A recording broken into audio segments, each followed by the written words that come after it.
I love, bro, how you talked about how Marvin actually took us to the courtroom. Yeah, you know what I mean? He took us in there with him. We was in the depositions with him. You know what I mean? But somebody like a Bob Dylan, when he came out with Blood on the Tracks, right? Talking about his wife, Sarah. You know what I'm saying? Yes. He did that. Talk that, bro. You know you talk that. You better talk your shit. I'm a big Bob Dylan fan, so that works. Oh my God, we're brothers. We're really brothers. Come on. Wow. So, you know, and he did that. His fans and the audience didn't like it either. Nope. Because they were so used to him just, it's folk, but they like, we don't want to hear this. You know what I'm saying? We don't want to hear Idiot Wing. We don't want to, you know what I'm saying? If you see her say hello, we don't want to see that shit. Like, we want to hear Bob Dylan. Like, we want to hear Blowing in the Wind. We want to hear that. Like, we don't want to hear that. So when he came out with Hear My Dear, to me, it was just like, yo, we just came off of I Want You, right? Then you gave us a hit with Got to Give It Up. So a great live album, by the way. Great live album. Right, a great live album, great. Then amazing. You give us this.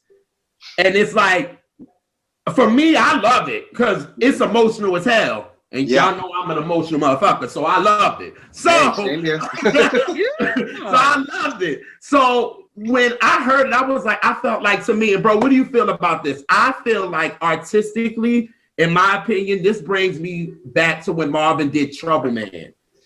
And I tell you why.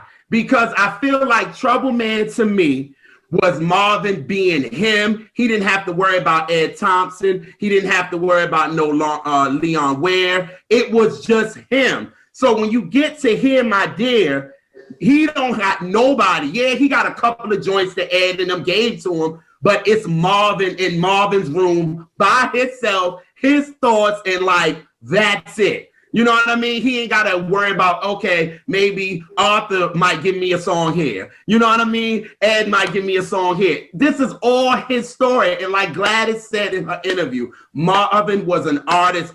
He was always creative. He always was thinking about something. Like when he back in the 60s, Marvin would be like, yo, just let me play drums. I don't give a damn. I don't got to do nothing. Let me just play drums. You know what I mean? Like, Speaking of that, bro.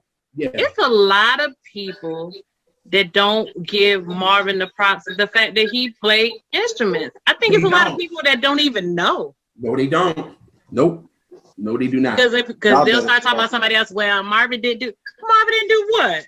You try again. And Gerald, though, I say this all the time, probably every show and every day, is people want their artists in this box, and they don't want to.